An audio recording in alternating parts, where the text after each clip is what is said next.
everything that we see coming into Israel, the Qassam rockets and suicide bombers, isn't this just a result of Hamas's propaganda and the things that Hamas has put on TV? Hamas is playing a tremendous role in Gaza right now. The indoctrination, I'm not sure, have you seen some of these videos that these children are being exposed to? They're all over YouTube, yeah. I think people need to really understand what we're talking about here. Not just, I know some people had heard about the Hamas Mickey Mouse. It doesn't begin nor does it end there. The indoctrination of children to hate and to murder is being found in textbooks, on television, in sports, in crossword puzzles. And so we're dealing with a society and with a generation that's being brought up to not desire peace, and I think that's the scariest thing, because there can be no viable peace between the Israeli and the Palestinians if this is the way that these children are being taught. Being as vocally anti-racist and as vocally anti-prejudice as I am, I don't want to be connected with anything which would advocate the subjugation of another people or would advocate genocide or forced transfer of people. I wouldn't want to be connected to anything so evil as racism. So how do you deal with people who equate Zionism to racism? I think what people need to understand, and we need to really look at the history of the Jewish people around the world. I mean, Jews in America, for example, were the #1 protesters during the Civil Rights Movement. They were the #1 protesters against segregation in the United States. And that's part of our history as a people. So I think to make this accusation against us as a racist state, you know, it's absolutely ludicrous. Israel is the only country, if you stop and if you think about it, that brought in thousands of African refugees. Countries around the world, we see them pushing out African refugees. We see genocide around the world. Israel's the only one that has actually absorbed those refugees when they came from Ethiopia. And that just gives you a small sample about what this country's about. If we want to be anti-racist and anti-prejudice and pro-everyone, how can we deal with the fact that Israel built an entire wall just to separate the Palestinians from the Israeli citizens? Israel's security barrier, which began its construction in 2003, was a necessary step that Israel had to take in order for it to protect its citizens. But it's a wall, right? That's what many people don't know. I mean, the truth of the matter is that 96% of Israel's security barrier is an actual fence. The 4% of it that is an actual wall is 4% going along roads where snipers were shooting onto cars that were passing by on those roads, and that was the only way to protect those cars that were passing by with Israeli civilians. And there have been Israeli citizens that were killed by sniper fire on those roads. And you know, this very difficult step that Israel had to take, it's reduced terrorism by 95%. By 95% since its construction. So believe me, I think when people say, you know, why is Israel building a security barrier? My answer to them is, sadly, Israel is not building a security barrier. It's groups like Islamic Jihad and Hamas and their terror that has forced Israel to build a security barrier.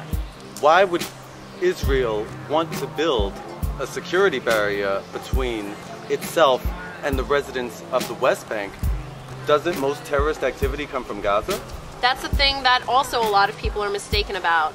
During the Second Intifada, where there were numerous thousands of terror attacks, one suicide bomber, an estimated one suicide bomber, came out of Gaza. And the reason for that is because a security fence has existed around the perimeter of Gaza since 1996, and that security fence was built upon by an agreement between the Israeli government and the Palestinian Authority. 99% of suicide bombers during the Second Intifada were coming out of the West Bank and infiltrating into Israel proper.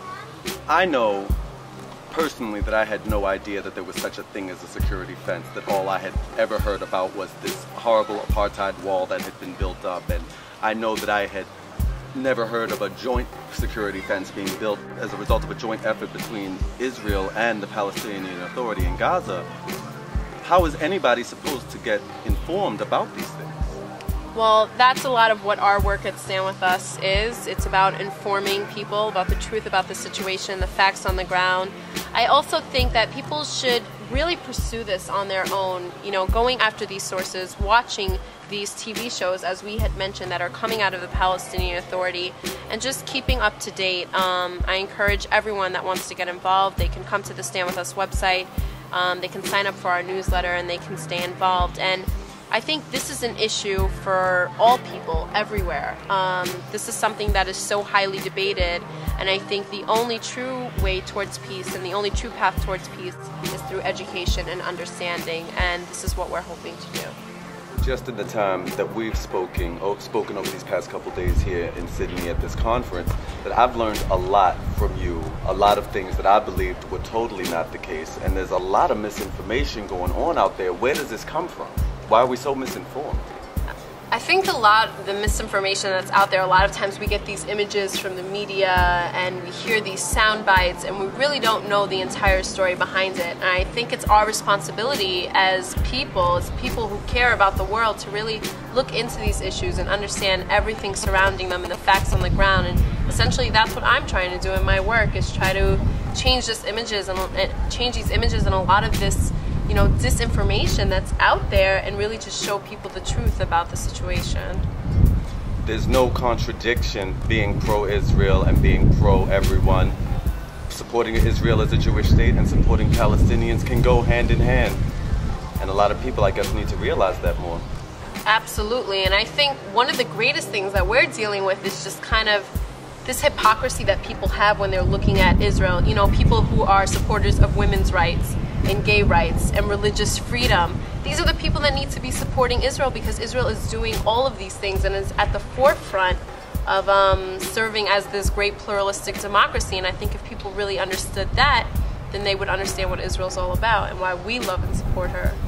So, in a nutshell, somebody watching right now, somebody out there listening to Shem Speed, and how we do, somebody out there with their head connected to Judaism, why should they stand with us? Why should they stand with Israel, stand for facts or anything like that?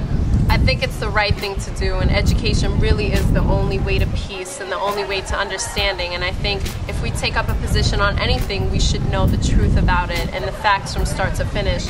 And that's what Stand With Us is trying to do. It's trying to get the real story out there to people, so that we can make a difference in the world. And it's just that simple. Education leads to peace and unity. This is Y-Love here with Michelle Rojas from Stand With Us. Thank you, Y-Love. Thank you.